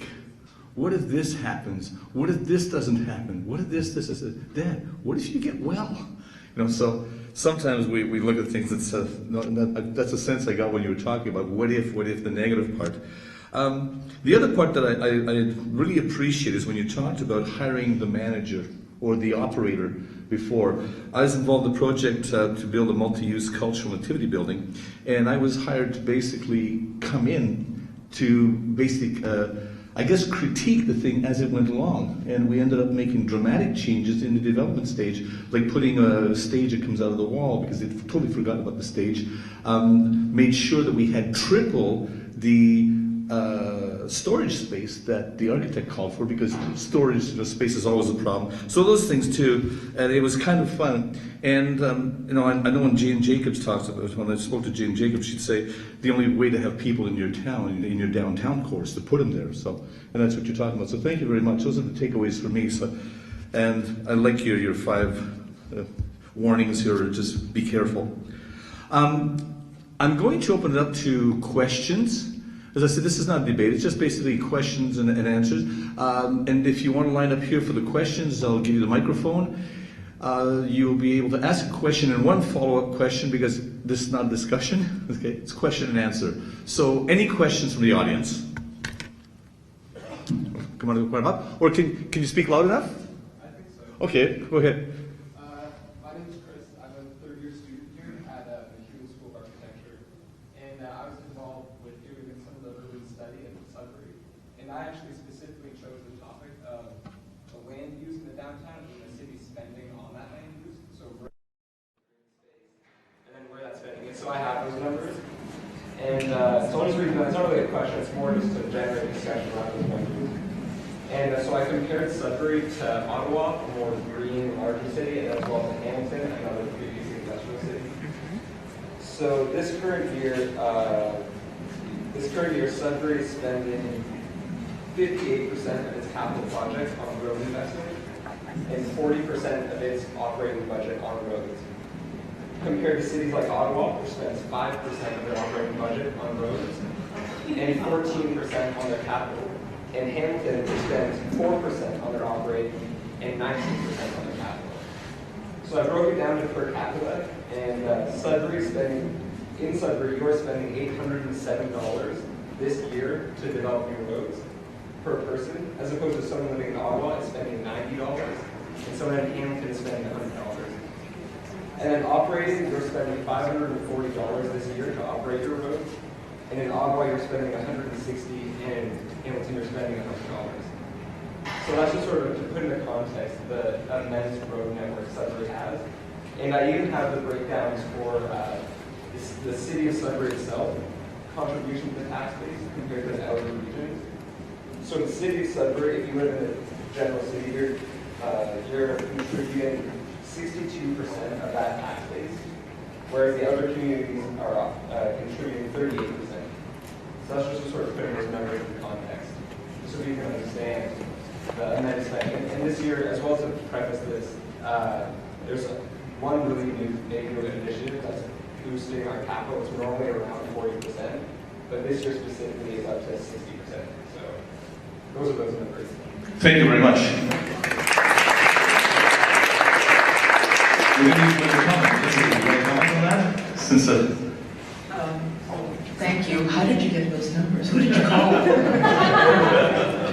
You have pulled. No, it's significant. For those that who don't know, Sudbury has 3,500 kilometers of single-lane roadway, which means you can drive from Sudbury to Mexico. That's how much road we have, and of course, you know, the budget then goes to maintaining that. Another question. You want to add? Yeah, just something to on that. Okay. So quite often when we're talking about projects like this, we're talking about what it costs the city. So I just want to make a point. If you're under 35, stand up for a second.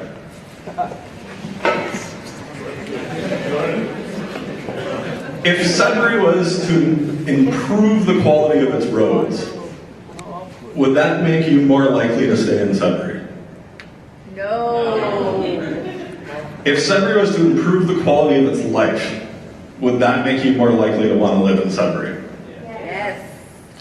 You look around the room, you take $3,000 on each of these people, that's the property taxes they're going to pay every year. That's what you're costing the city when you don't invest in quality of life. Thank you.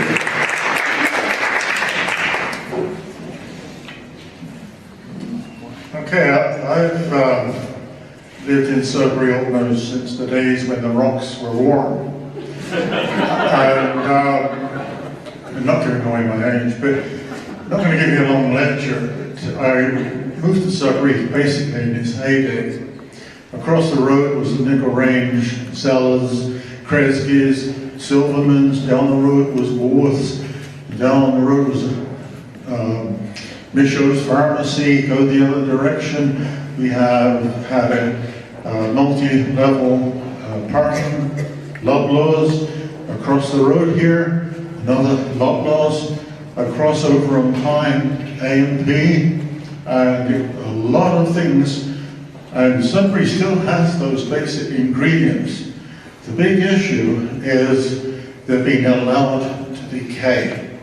And that means everything. The roads, the infrastructure, even City Hall is decaying. The parking, the multi-level parking we had, that was allowed to decay. Now, the big issue, and I embrace what you were saying, Ted, I visited all the towns and cities that you talked about. Not exactly the same ones, but the kind of cities that have the kind of environment that you describe. So as Toller Cranston said, you know, human potential is not somewhere beyond infinity. What we have to do is find infinity. So the question is, how do we change the culture of the leadership in this city to embrace this kind of vision? All I see in this city are gatekeepers that close the gates. Good question. Who's going to take it? I voluntold you. I guess we need a little oil dropper to get those hinges going on the gate.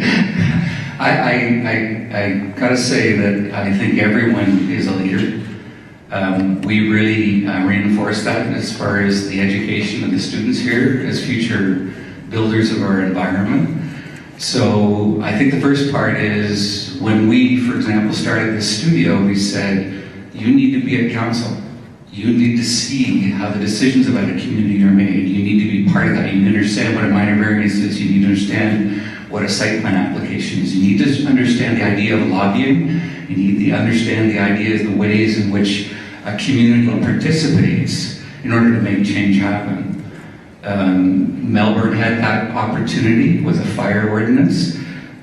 They also have an amazing network of bike lanes now, which they directly borrowed from Copenhagen. Copenhagen had a very rough ride in terms of introducing the idea of bike lanes into its community in the 1980s through the Cyclists Union, which we have as a community organization here in Sudbury. So every one of those kinds of grassroots pieces of the community is an opportunity for leadership, and every one of them is an opportunity to knock on the doors of members of council to say, I'm a taxpayer, You're working for me. You've got things to do that we're interested in seeing happen in this place. Here's a list. We've got to get together and make them happen. So I just believe in individual empowerment, and at that, you get things happening. That's a take on it.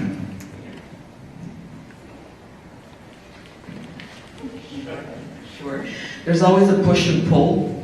Every municipality has the same problem of, council perhaps servicing special interest groups rather than the common good.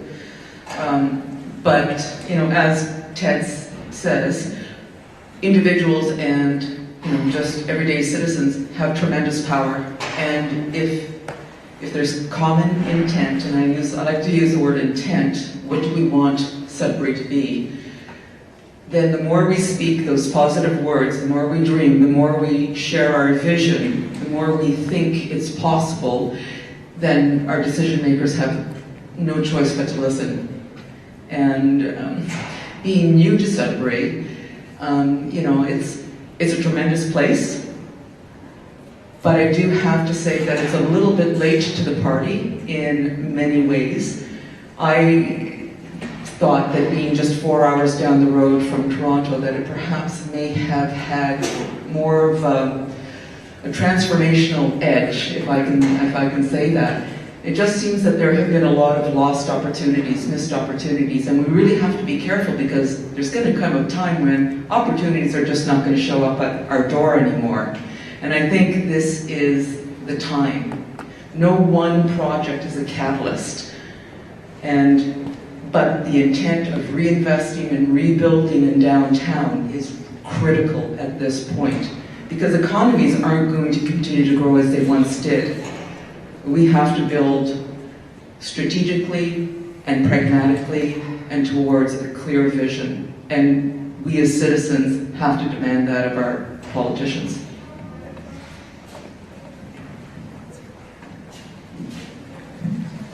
A big piece is we need to stop infighting. When we see something successful or exciting happening in one part of town, we gotta not say, no. We gotta get behind it. Downtown Sudbury is the existing core of the greater city of Sudbury. In 1950, when that arena was built, people from the outlying areas would come in to see their Sudbury Wolves.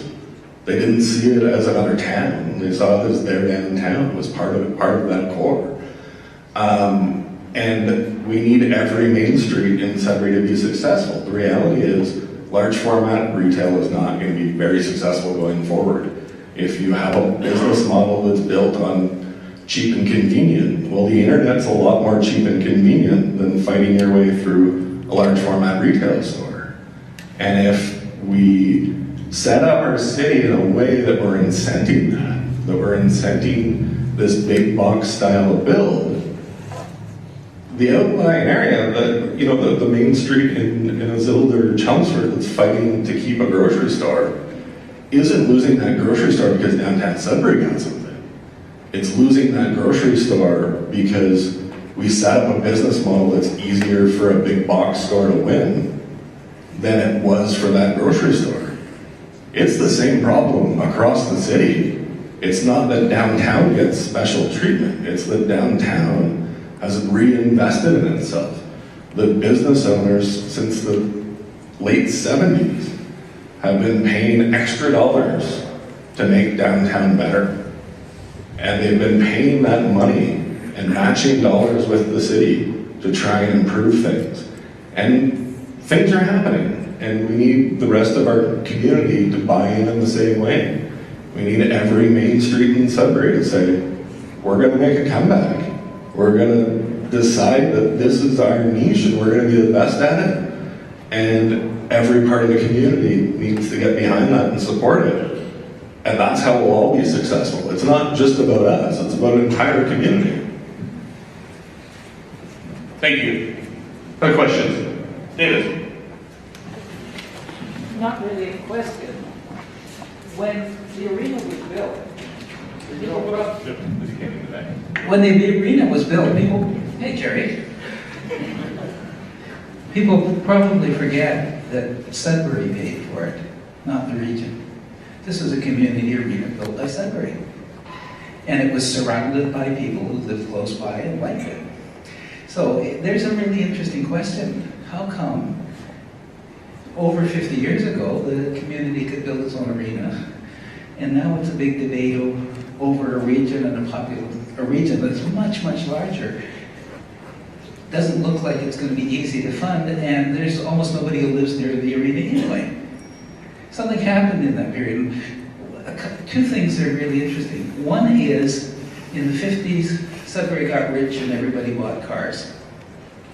That's one of the major features. And so they tore up the street railway, which meant the center of town was no longer the center of town, really. It was a place for a freeway to run through. It's now called Notre Dame Paris. But that did a lot to destroy the downtown. The other thing, and nobody understood this at the time, is that the property tax system works really well when you're funding just very local roads. But once you start having people commuting a long ways, over 25% of the taxes paid by residents close to the downtown go to paying for roads for people up the valley. That is, the city of Sudbury is bleeding itself dry to pay for roads for people who don't want to pay for an arena. They want to use the downtown. They think they have a right to use the downtown, but they don't think they should pay their share of the roads downtown. Okay, so that's basically gutted. The tax structure accidentally has gutted the region. There's other features, like we subsidize parking lots systematically under our tax system. Okay, well, if you're going to subsidize parking lots, you're subsidizing big box stores, and you're setting out to destroy downtowns. Now, nobody knew this in 1950 because the automobile had not eaten most of the cities of North America. We now have a tax structure that will continue to kill the downtown. So, does anybody have any serious suggestions about that? Because the arena can't succeed really well given a structure that is still driving people farther and farther away from the location, any location you pick.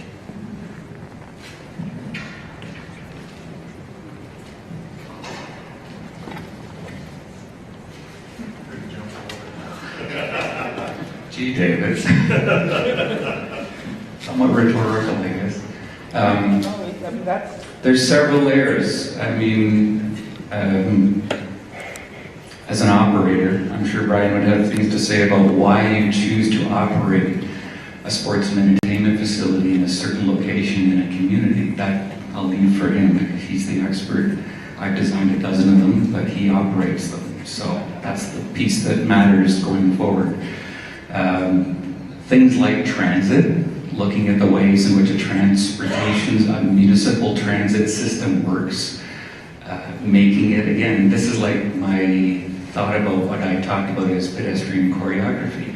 There's different ways, not perhaps better ways, there's different ways to run transit systems in communities. They can be more dynamic, there can be less centralization, it can be more about interconnections among components of a transit system. So thinking about the highway that we have on Paris and Notre Dame as a central conduit, a backbone of a transit system that then has a series of laterals that run east-west off of that spine, that you then introduce the opportunity for the disbursement of your vehicles over the city on a much more regular basis. They're operating at a higher level of use.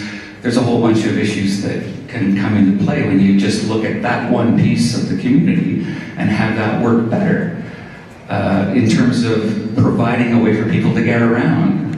So that makes for the opportunity for the person that isn't able to drive or afford the car to have other ways to get to and from the game. I'm going to go back to Melbourne because I got to say, it's my poster child for the things that went down really well there. They had free downtown trolley service all day, all night, every day of the week. You had a hop-on, hop-off loop of the old version of what was here that ran from downtown over to Ramsey up to Coppercliff.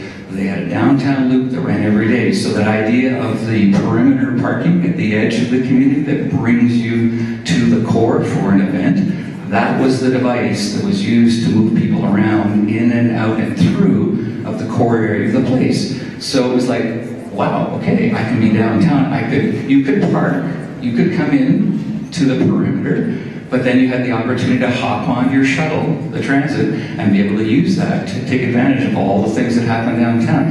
And in their case, that was part of an equation that related to their, what they call footy. It was the Australian Rules Football League, and they had their premier stadium facility right smack in the middle of the core of the facility, and that transit piece was tied to it because a lot of people were pedestrianized or on bikes coming downtown. So none of this happens in isolation, none of it is siloed. A lot of it has to be about integrated the thinking about all of these components together. So to go back to the thought about how do we make this happen in terms of leadership, I would bring it back to that idea of wherever and whenever we're talking about this stuff, don't just talk about an arena, talk about the community and all of the resources that you can bring together in order to make it happen. It's not just one thing, it's all of those things working together as a set. And once that's happening, once people have figured that out, then you're well on your way to beginning to develop some kind of a solution that's very viable and sustainable.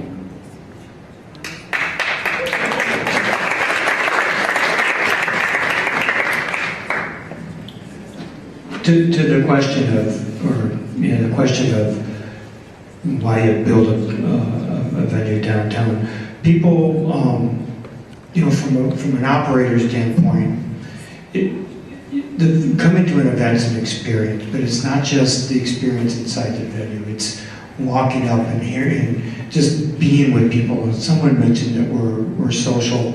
You mentioned we're social. We like to be with people, and that starts outside the venue. I know the old ice house in London. You got out of your car, you trudge across the dirt parking lot. There was no sense of community there.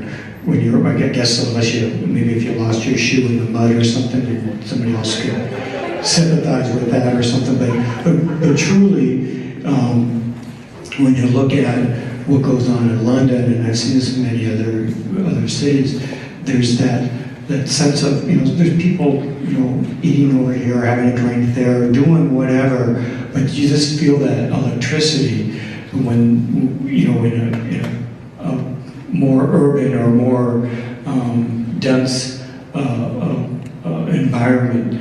And that helps us, because if people come in and they have, as an operator, helps us, because if they have a good experience, just walking up to the building because all the people are on there and they're just, just having fun, and they get into the building and they have this good game or good show. That all, they don't know it, but it all plays into their whole night experience. So they go home and they say, boy, that was a lot of fun. We love going down to Budweiser Gardens. But it's not just what's on the ice or what's on the stage, it's everything around. If you look at NHL, NBA buildings now, football stadiums, they have all these entertainment districts all around them now. And that's happening more and more because they realize that having that density of people and activity, really just activity, helps. So when you're out, again, like Windsor is an example, that there's nothing around there, and I'm not going to say it was a mistake to build it out there. That would be wrong for me to say, but I don't know that it doesn't get the events. And I don't think it gets the excitement.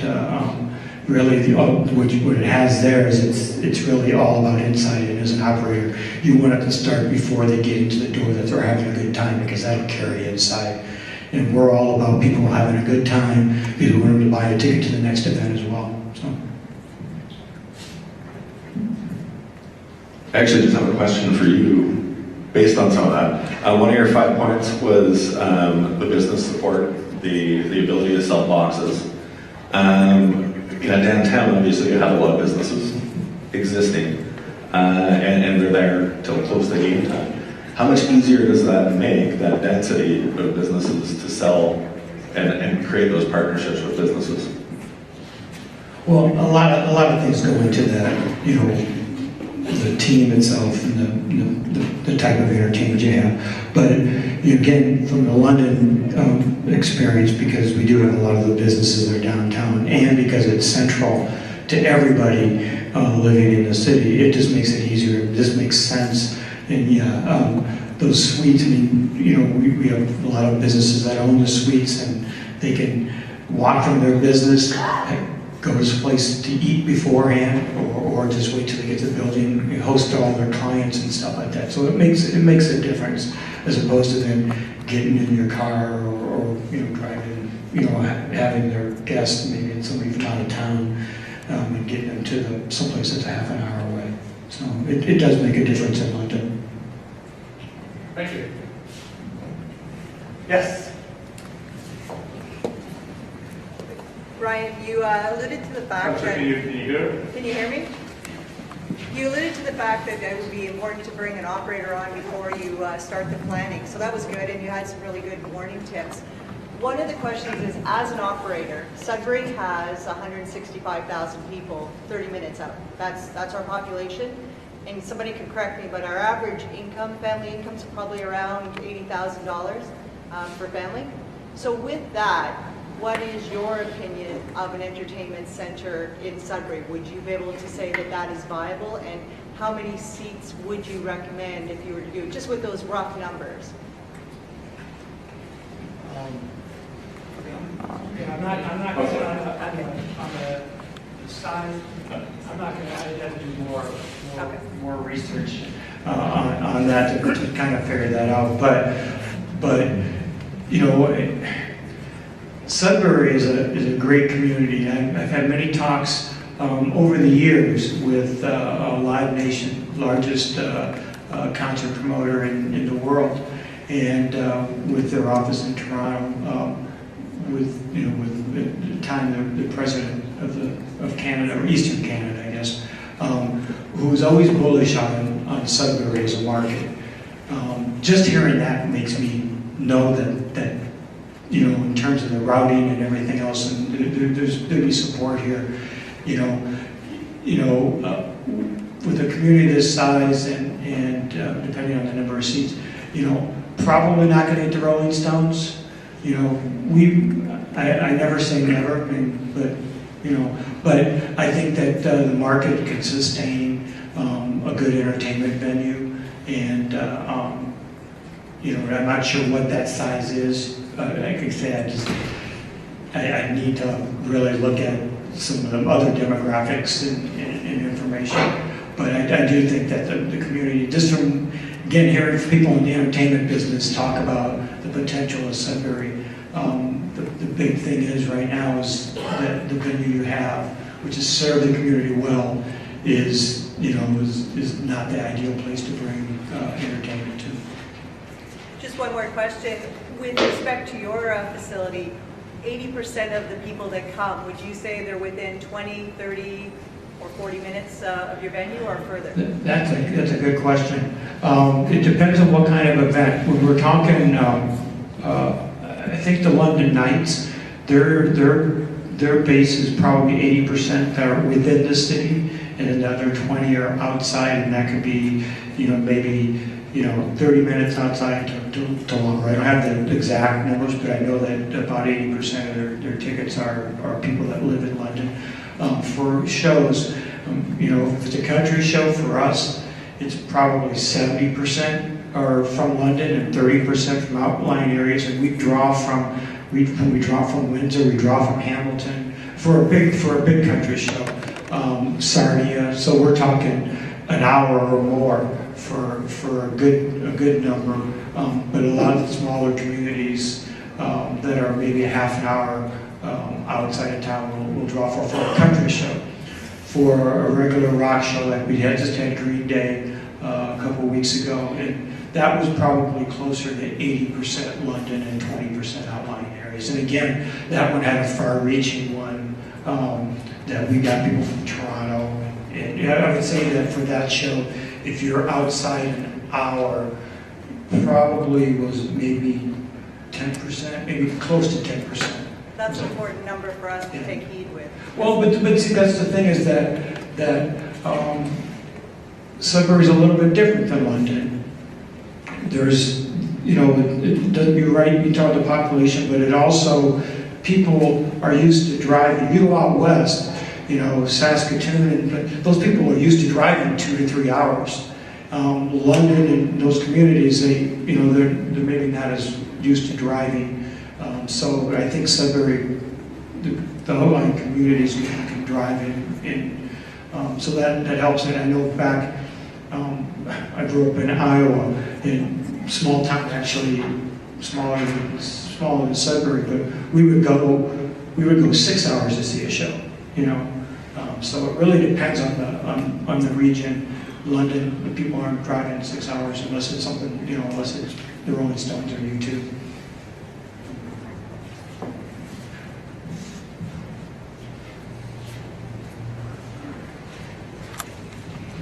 One of the things that was brought up about what makes a good city and what people are looking for in their city is inclusivity.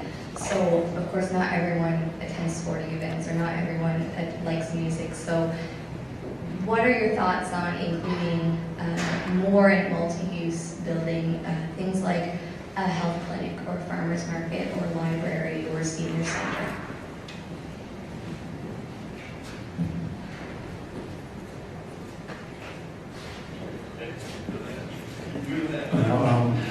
You know, it all depends on the design of the facility. I look at, Budweiser Gardens were constrained. The building had to be a certain size, footprint. I don't know how you would do those things in there because we were jammed for space as it is. But if you design it, you know, in the design process, you design those kinds of things into the facility. There's no reason why you can't do that, in my opinion. But it's all about design and making sure flow, right? I mean, with us, they had the idea that we would use it as a walking thing during the, for people, you know, to walk the concourse during the day to get some exercise. That works well if we don't have an event. But if we have an event, they move in at 8 o'clock in the morning and they're using every inch of the building. That space does not become available. So we weren't designed for that, even though they thought that'd be a great idea, and it is a great idea. But you have to design that into the thing. So once you do that, then anything's possible.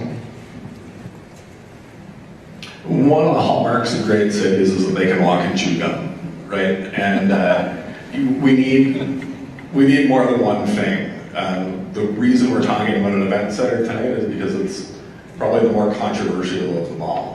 At the same time, Downtown Sudbury, and I know many of the councillors talk about, I see Jocelyn in the back, and you know, she's made the comment a few times that an art gallery is her arena, right? You know, it mattered, different things matter to different people, but we don't not build something for one person because it's not us, right?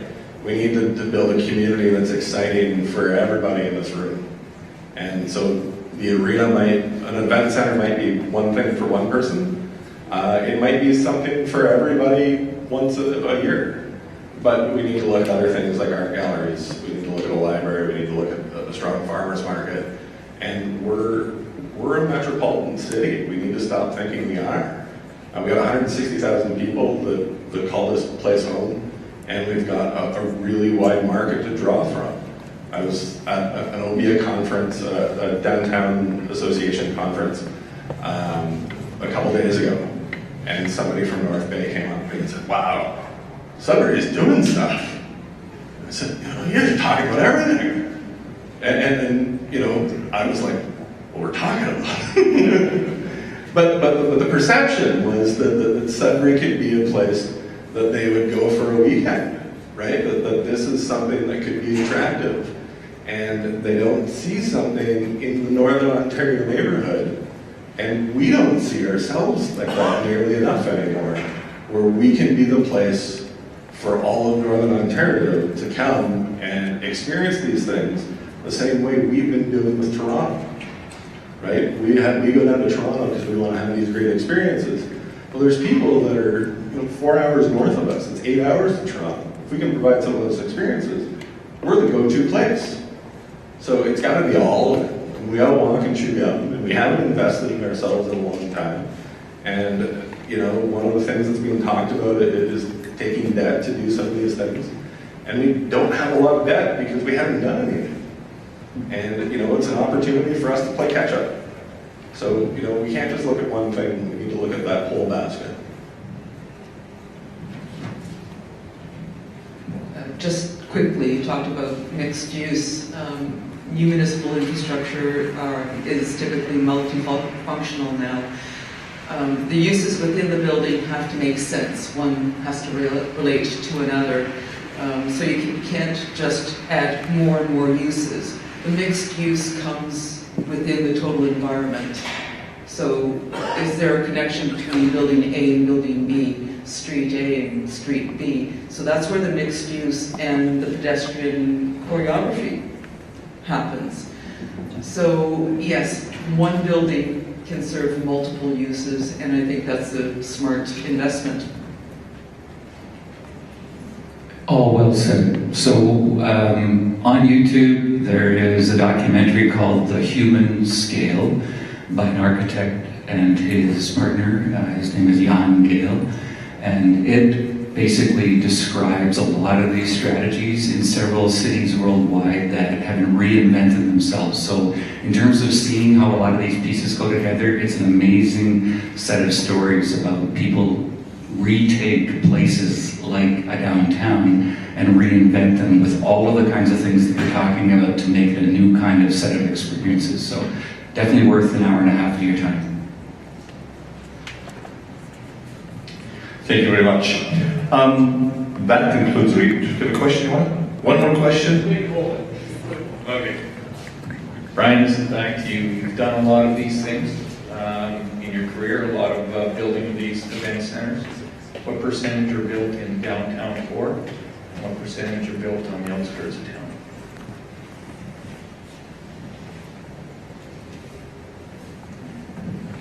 That's not a fair question. A lot of, earlier in my career, a lot of the venues that I was involved with were university venues. Built just for, you know, that university's hockey team or basketball team. So a lot of them were built on campus. I'd say probably, doing quick math, probably four or five of those were on campus in Madden Athletic Center at Ryerson.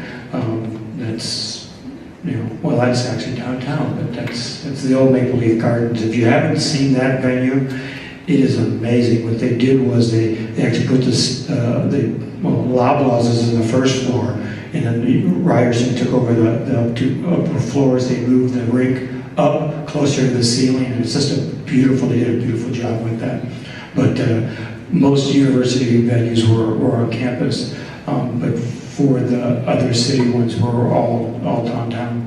Oh, I shouldn't say that there was one, Windsor, which is not downtown. So. Thank you very much. I'd like to thank the audience for the questions. Also to thank Sudbury.com for live streaming this evening as well, and for the media to have covered this. We really appreciate it. I want to thank our presenters. Ted, thank you very much. Elizabeth, Brian, and of course, you. And thank you very much for the audience. You can come down and you are going to give a tour tonight. Yeah, that's Jeff, by the way, in case anyone said you. Everyone knows Jeff. And that's it. Thank you very much. And have a good evening. Thank you.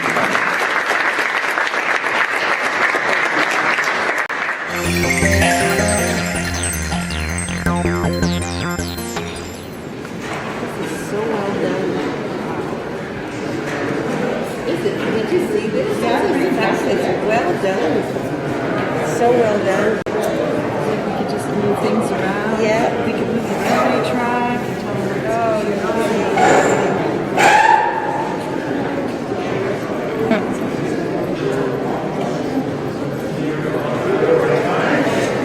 hopefully we get to keep this somewhere.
future Sudbury Event Center hosted by the Downtown Sudbury Business Improvement Association. Thank you very much for watching, and now head over to Sudbury.com for full coverage on this and all of today's top news stories.